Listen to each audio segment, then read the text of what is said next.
ವರ್ಷದ RMS Sainik school ಹಾಗೂ JNV orientation ಪ್ರೋಗ್ರಾಂಗೆ ಸ್ವಾಗತ.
Welcome to all parents and students who are present for this third year orientation program for Sainik School, JNV and RMS School. Sainik Academy Mysuru ನಾವು follow ಮಾಡುವಂಥ theme ಬಂದು today's learning today leading tomorrow. ಗಾಂಧೀಜಿಯವರ ಒಂದು ಮಾತು ಹೇಳಿದ್ದಾರೆ, today's reader tomorrow's leader ಅಂತ ಹೇಳಿ. ಅಂದ್ರೆ ಇಂದಿನ ಓದುಗಾರರೇ ಮುಂದಿನ ನಾಯಕರಾಗಿ ಬೆಳೆಯುವಂಥದ್ದು ಅಂತ. ಹಾಗೂ ಮೈಸೂರಿನ ಬಗ್ಗೆ ಒಂದಷ್ಟು ಮಾಹಿತಿಗಳನ್ನು ನನಗೆ ತಿಳಿಸ್ಲಿಕ್ಕೆ ಬಯಸ್ತೀನಿ. ಸೈನಿಕ್ ಅಕಾಡೆಮಿ ಮೈಸೂರು ಪ್ರಾರಂಭವಾಗಿದ್ದಂಥದ್ದು 23 ಜುಲೈ 2020ರಲ್ಲಿ. ಸೊ ಮಾಜಿ ಬ್ಲ್ಯಾಕ್ ಕ್ಯಾಟ್ ಕಮಾಂಡೋ ಆದಂತಹ ಶ್ರೀಧರ್ CM ಸರ್ ಅವರು ಸತತವಾಗಿ 17 ವರ್ಷಗಳ ದೇಶ ಸೇವೆಯ ನಂತರ ಸೈನಿಕ್ ಅಕಾಡೆಮಿ ಮೈಸೂರಿನಲ್ಲಿ ಸ್ಥಾಪನೆ ಮಾಡಿ ಮಿಲಿಟರಿ, ಪ್ಯಾರಾಮಿಲಿಟರಿ ಮತ್ತು ಪೊಲೀಸ್ ಫೋರ್ಸ್ಗಳಿಗೆ ರಾಜ್ಯದ ವಿವಿಧ ಅಭ್ಯರ್ಥಿಗಳಿಗೆ ಸತತವಾಗಿ 4 ವರ್ಷ 3 ತಿಂಗಳಿನಿಂದ ತರಬೇತಿಗಳನ್ನು ನೀಡ್ತಾ ಬಂದಿದೆ.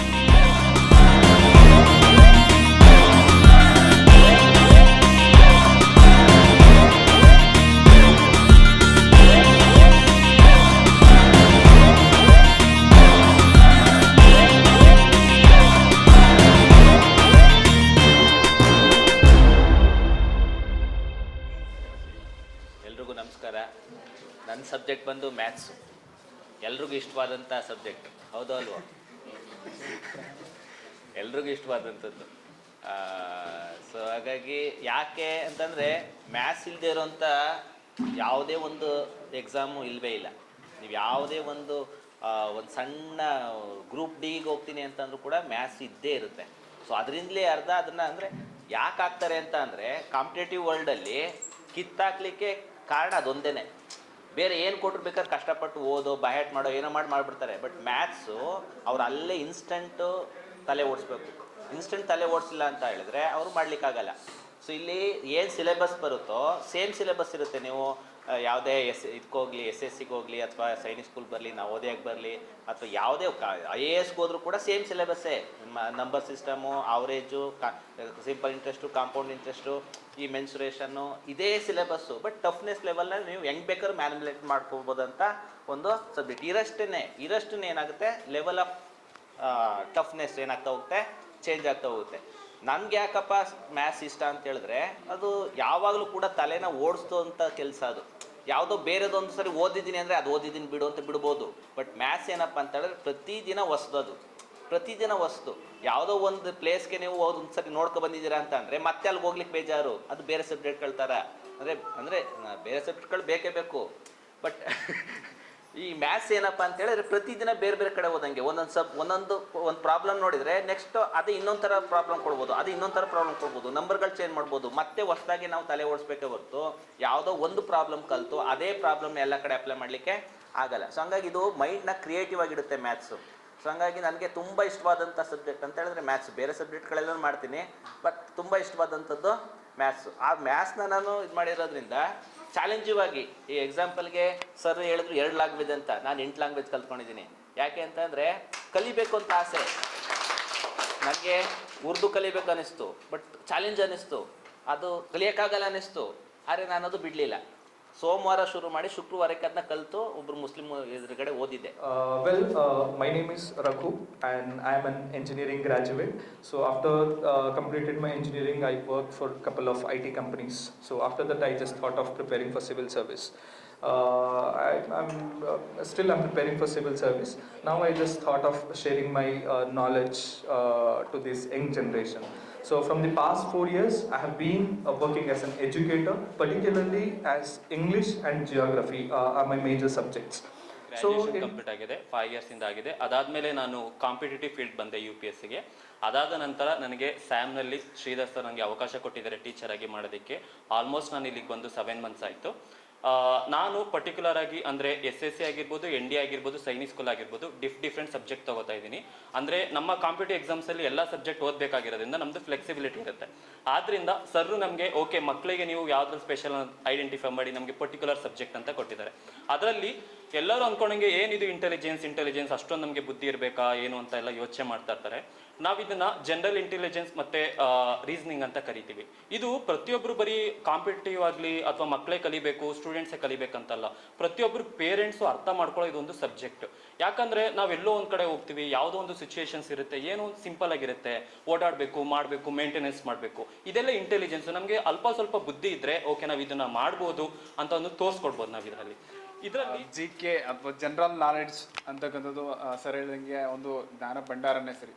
ಅಂದರೆ GK ಅಂತ ಹೇಳಿದ್ರೆ ಅದರಲ್ಲಿ ಈಗ ಎಕ್ಸ್ಪ್ಲೈನ್ ಮಾಡ್ತಕ್ಕಂಥದ್ರಲ್ಲಿ ಮ್ಯಾಥ್ಸ್ ಆಗಿರ್ಬೋದು, ರೀಸನಿಂಗ್ ಆಗಿರ್ಬೋದು, ಜೊತೆಗೆ ಇಂಗ್ಲೀಷ್ ಆಗಿರ್ಬೋದು, ಒಂದು ಪರ್ಟಿಕ್ಯುಲರ್ ಸಬ್ಜೆಕ್ಟ್ ಅಂತ ಇರುತ್ತೆ. ಬಟ್ ಇದು ಜನರಲ್ ನಾಲೆಡ್ಜ್ ಅಂತ ಹೇಳಿದ್ರೆ ಪರ್ಟಿಕ್ಯುಲರ್ ಸಬ್ಜೆಕ್ಟ್ ಇಲ್ಲ. ಇಲ್ಲಿ ಒಂದು 4-5 ಸಬ್ಜೆಕ್ಟ್ಗಳು ಸೇರಿ ಒಂದು GK ಅಂತ ಕರಿತೀವಿ ನಾವು.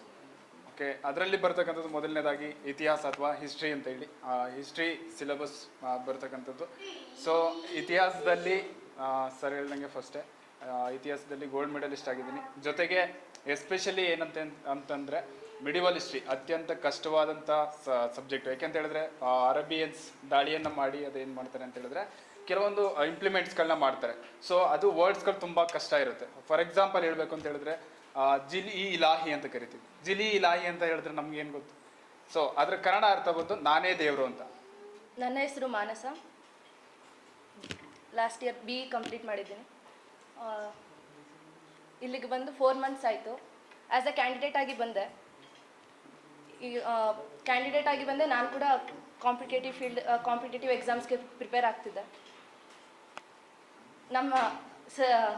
ನನ್ನಲ್ಲಿರೋವಂಥ ಟ್ಯಾಲೆಂಟ್ ನೋಡಿ ಸರ್ ಕೂಡ ಇಲ್ಲ ನೀವು ಕೂಡ ಟೀಚ್ ಮಾಡ್ಬೋದು ಮಕ್ಕಳಿಗೆ, ನೀವು ಒಂದು ಸಬ್ಜೆಕ್ಟ್ ತೊಗೊಳ್ಳಿ ಅಂತ ಹೇಳಿ ಸರ್ ನನಗೆ ಒಂದು ಆಪರ್ಚುನಿಟಿ ಕೊಟ್ಟರು. I am very grateful for sir. ಸರಿ, ಜನರಲ್ ಸೈನ್ಸ್ ಮಕ್ಕಳಿಗೆ ಜನರಲ್ ಸೈನ್ಸ್ ಹೇಳ್ತಾರೆ, ತುಂಬ ಅಸಡ್ಡೆ ಮಾಡ್ತಾರೆ. ಏನಿಲ್ಲ ಬಿಡು, ಒಂದು 12 ಕ್ವೆಶನ್ಸ್ ಇರುತ್ತೆ, ಬಿಟ್ಟಾಕು, ಏನಿಲ್ಲ ನೀನು ಎಲಿಜಿಬಲ್ ಆದರೆ ಸಾಕು, ಇಲ್ಲ ಮಾರ್ಕ್ಸ್ ತೊಗೊಂಡ್ರೆ ಸಾಕು ಹೇಳ್ತಾರೆ, ಅಸಡ್ಡೆ ಮಾಡ್ತಾರೆ. ಇನ್ನು ಕೆಲವು ಮಕ್ಕಳು ಹೇಳ್ತವೆ ಇಲ್ಲ ಅಕ್ಕ ಜನರಲ್ ಸೈನ್ಸಲ್ಲಿ ತುಂಬ ಟಫ್ ಇರುತ್ತೆ, ವರ್ಡ್ಸು ನೆನ್ಪಿಡೋದಕ್ಕೆ ಆಗಲ್ಲ. ಜನರಲ್ ಸೈನ್ಸಲ್ಲಿ ನಮಗೆ ಸೈನಿಕ್ ಸ್ಕೂಲಿಗೆ ಬಂದರೆ 11 to 12 ಟಾಪಿಕ್ಸ್ ಇದೆ. ಇದರಲ್ಲಿ ಬಯಾಲಜಿ, ಕೆಮಿಸ್ಟ್ರಿ, ಫಿಸಿಕ್ಸ್. ಭಾಳ ಸಂತೋಷ. ಮೊದಲಿಗೆ ನಮ್ಮ ಸೈನಿಕ ಮೈಸೂರಿನಲ್ಲಿ ಪ್ರತಿ ವರ್ಷವೂ ಕೂಡ ನಡೆಸ್ಕೊಡುವಂಥ ಈ ಒಂದು ಸೈನಿಕ್ ಸ್ಕೂಲ್, ರಾಷ್ಟ್ರೀಯ ಮಿಡ್ಲ್ ಸ್ಕೂಲ್, ಜವಾಹರ್ ನವೋದಯ ವಿದ್ಯಾಲಯ, ಈ 3 ಭಾಳ ಮುಖ್ಯವಾದಂಥ ಒಂದು ಸಂಸ್ಥೆಗಳು. ಭಾರತ ದೇಶದಲ್ಲಿ 663 JNV ಸ್ಕೂಲ್ಗಳಿದ್ದಾವೆ, ಪ್ರತಿಯೊಂದು ಜಿಲ್ಲೆಗಳಲ್ಲಿದೆ. ಅದು ಬಿಟ್ಟರೆ ನೆಕ್ಸ್ಟ್ ಬರೋಂಥದ್ದು ಸೈನಿಕ್ ಸ್ಕೂಲ್. ಮೊದಲಿದ್ದಂಥದ್ದು 33 + 23 ಆಗಿ 56 ಸ್ಕೂಲ್ಗಳಿದ್ದಾವೆ. ಅದಕ್ಕಿಂತ ಸ್ವಲ್ಪ ಇನ್ನಷ್ಟು ಒಳ್ಳೆಯ ಶಾಲೆ ಅಂತಂದರೆ ಅದು RMS, ರಾಷ್ಟ್ರೀಯ ಮಿಲಿಟರಿ ಸ್ಕೂಲ್. ಪೂರ್ತಿ ಭಾರತದಲ್ಲೇ ಇರುವಂಥದ್ದು 5 ಸ್ಕೂಲ್. ಅದು ವಿಶೇಷವಾಗಿ ಕರ್ನಾಟಕದಲ್ಲಿ 2 ಸ್ಕೂಲ್, ಒಂದು ಬೆಂಗಳೂರು, ಇನ್ನೊಂದು ಬೆಳಗಾವಿ. ರಾಜಸ್ಥಾನದಲ್ಲಿ 2 ಇದೆ, ಒಂದು ಹಿಮಾಚಲ ಒಂದಿದೆ. ಇಷ್ಟು 5 ಸ್ಕೂಲ್ ಇರೋದು. ಒಂದು ಸ್ಕೂಲಲ್ಲಿ ಎಷ್ಟು ಮಕ್ಕಳು ತೊಗೊಳ್ತಾರೆ ಅಂತ ನಾವು ಅಂದ್ಕೊಳ್ತೀವಿ ಅಂದರೆ ಈ ಥರ ಪ್ರೈವೇಟಲ್ಲಿ ತುಂಬ್ಕೊಳ್ಕೊಳ್ಳಲ್ಲ. ಅವರು ಕೇವಲ 100 ಮಕ್ಕಳು ತೊಗೊಳ್ಳೋದು. ಒಂದು ಶಾಲೆ 100 ಮಕ್ಕಳು ತೊಗೊಳ್ತಾರೆ. ಪೂರ್ತಿ ಇಂಡಿಯಾದಲ್ಲಿ 500 ಮಕ್ಕಳು ತೊಗೊತಾರೆ ರಾಷ್ಟ್ರೀಯ ಮಿಲಿಟರಿ ಸ್ಕೂಲ್ಗೆ. ಸೈನಿಕ್ ಸ್ಕೂಲಲ್ಲಿ 3 ರಿಂದ 3.5 ಸಾವಿರ ಮಕ್ಕಳು ತೊಗೊತಾರೆ ಎಲ್ಲ ಸ್ಕೂಲಿಗೂ. ಅದರಲ್ಲಿ ಟೋಟಲ್ ಕಾಂಪಿಟೇಷನ್ಗೆ ಅಪ್ಲಿಕೇಶನ್ ಹಾಕುವಂಥ ಸಂಖ್ಯೆ 1.25 ಲಕ್ಷ ಇದೆ. ಇದು ಮೊದಲಿದ್ದಂಥ ಸ್ಕೂಲ್ಗಳಿಗೆ. ಯಾವಾಗ ನ್ಯೂ ಸ್ಕೂಲ್ಸ್ ಶುರುವಾಗಿದೆ ಇನ್ನಷ್ಟು ಅಪ್ಲಿಕೇಶನ್ ಸಂಖ್ಯೆ ಜಾಸ್ತಿ ಆಗ್ತಾ ಇದೆ. ಅದರ್ಥ ಎಲ್ರಿಗೂ ಆಸೆ ಇದೆ ನಮ್ಮ ಮಕ್ಕಳ ಭವಿಷ್ಯ ತುಂಬ ಚೆನ್ನಾಗಿರಬೇಕು ಅಂತೇಳಿ. ಆದ ಕಾರಣ ನಮ್ಮ ಸೈನಿಕ ಮೈಸೂರಿನಲ್ಲಿ ಈ ಕಳೆದಂಥ 2 ವರ್ಷಗಳಲ್ಲೂ ಕೂಡ ಮಕ್ಕಳ ಒಂದು ಪ್ರಗತಿ ತುಂಬ ಚೆನ್ನಾಗಿದೆ. ಕೇವಲ 4 ತಿಂಗಳು 3 ತಿಂಗಳು ಕೋಚಿಂಗಲ್ಲೇ ಸುಮಾರು ಮಕ್ಕಳು ಸೆಲೆಕ್ಷನ್ ಆಗಿದ್ದಾರೆ. ಹೆಚ್ಚು ನೆಗೆಟಿವ್ ಮಾರ್ಕ್ಸ್ಗಳು ಹಾಕಿದ್ರೆ ಅಲ್ಲಿ ಮ್ಯಾಕ್ಸಿಮಮ್ ಯಾರು ನೆಗೆಟಿವ್ ಮಾರ್ಕ್ಸ್ ತೊಗೊಂಡಿರ್ತಾರೆ ಅಂಥವ್ರು ತಳ್ಬಿಡ್ತಾರೆ. ಸ್ಕೋರ್ ಚೆನ್ನಾಗಿ ಮಾಡಿದ್ರು ಕೂಡ ಕಡಿಮೆ ನೆಗೆಟಿವ್ಸ್ ಹಾಕಿರೋ ಮಕ್ಕಳು ಎತ್ಕೊಂಡ್ಬಿಡ್ತಾರೆ. ಅವ್ರೇನು ಮಾಡ್ತಾರೆ, ಒಳ್ಳೆ ಕ್ವಾಲಿಟಿ ಮಕ್ಕಳು ಬೇಕು, ಅದು ಪ್ರಾಮಾಣಿಕ ಮಕ್ಕಳು ಬೇಕು. ಸುಮ್ಮನೆ ಲಕ್ಕಲ್ ಪ್ರಯತ್ನ ಮಾಡೋ ಮಕ್ಕಳು ಬೇಕಿಲ್ಲ ಅವ್ರಿಗೆ.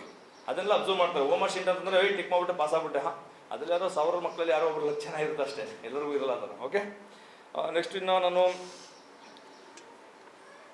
ಡಿಸಿಪ್ಲಿನ್ ಬಗ್ಗೆ ಎಲ್ಲ ಹೇಳಿದ್ದೀವಿ. ನಮ್ಮ ಮಕ್ಕಳಲ್ಲಿ ಡಿಸಿಪ್ಲಿನಲ್ಲಿ ಇಲ್ಲಿಗೆ ತಕ್ಕಂತೆ ನಾವು ತಯಾರಿ ಮಾಡ್ಕೊಳ್ತಾ ಇದ್ದೀವಿ ಮಕ್ಕಳಿಗೆ. ಹೊರಗಡೆಯಿಂದ ಹಲವಾರು ಥರ ಅವರ ಮನೆಯ ಸಂಸ್ಕಾರದಿಂದ ಅಥವಾ ಸ್ಕೂಲ್ನಲ್ಲಿರುವಂಥ ಒಂದು ಡಿಸಿಪ್ಲಿನ್ನಿಂದ, ಅವರಿಂದ ಡ್ರೆಸ್ ಕೋಡ್ ಅಥವಾ ಅವರಿಂದ ನಾಲೆಜಿಂದ ನಮ್ಮ ಹತ್ರ ಬಂದಿರ್ತಾರೆ. ಇಲ್ಲಿ ಖಂಡಿತ ಸರ್, ಖಂಡಿತ ಮಾಡೇ ಮಾಡ್ತೀವಿ.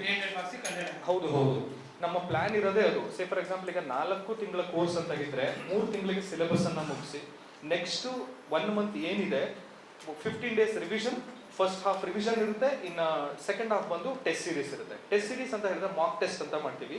ಕಂಪ್ಲೀಟ್ ಎಕ್ಸಾಮ್ ಯಾವ ಪ್ಯಾಟರ್ನ್ ಅಲ್ಲಿ ಇರುತ್ತೋ 300 ಮಾರ್ಕ್ಸ್ಗೆ ಅದೇ ಪ್ಯಾಟರ್ನ್ ಅಲ್ಲಿ ಮಾಡ್ತೀವಿ. ನಾವು ಇದುವರೆಗೂ 3 ಬ್ಯಾಚ್ಗಳಿಗೂ ಮಾಡಿರೋದೇನೆ, ಈ ಬ್ಯಾಚ್ ನಾವು ಅದೇ ರೀತಿ ಮಾಡ್ತಾ ಇದ್ದೀವಿ. ನೆಕ್ಸ್ಟ್ ಪ್ಲಾನ್ ಇದೆ, ಈಗ ಇನ್ನೂ ಮಾಡಿಲ್ಲ ಸರ್. 300 ಮಾಡಿಲ್ಲ ಸರ್, ಯಾಕಂದ್ರೆ ಅಷ್ಟು ಸಿಲೆಬಸ್ ಆಗಿಲ್ಲ. ಯಾಕಂದ್ರೆ ಅವರಿಗೆ ಟೈಮ್ ಮ್ಯಾನೇಜ್ಮೆಂಟ್ ಮಾಡೋಷ್ಟು ಹೌದು ಖಂಡಿತ ಮಾಡೇ ಮಾಡ್ತೀವಿ. ಸೊ ಯಾಕಂದ್ರೆ 150 ಮಾರ್ಕ್ಸ್ ಕೊಟ್ಟಿದ್ದೀವಿ ಅವ್ರಿಗೆ. 150 ಯಾಕಂದ್ರೆ ಸಿಲೆಬಸ್ ಎಷ್ಟಾಗಿದೆ ಅಷ್ಟು ಕೊಟ್ಟಿದ್ವಿ. ಕಂಪ್ಲೀಟ್ ಮಾರ್ಕ್ಸ್ ಬೇಕು ಅಂತ ಹೇಳೋದಾದ್ರೆ ಸಿಲೆಬಸ್ ಅಷ್ಟು ಕವರ್ ಆಗಿರಲ್ಲ. ಬಟ್ 150 ಮಾರ್ಕ್ಸ್ಗೆ ಮಾಡಿದ್ವಿ. 150 ಅದರ ಹಾಫ್ ಏನಿದೆ ಅದು ಖಂಡಿತ ಮಾಡಿದ್ದೀವಿ. ಬಟ್ ಮಾಕ್ ಟೆಸ್ಟ್ ಅಂತೂ ಇದೇ ಇರುತ್ತೆ ಸೇಮ್ ಟೈಮ್ ಡ್ಯೂರೇಷನ್, ಅಷ್ಟೇ ಮಾರ್ಕ್ಸ್ಗೆ ಅಷ್ಟೇ ಟೈಮ್ ಡ್ಯೂರೇಷನ್ ಕೊಟ್ಟೇ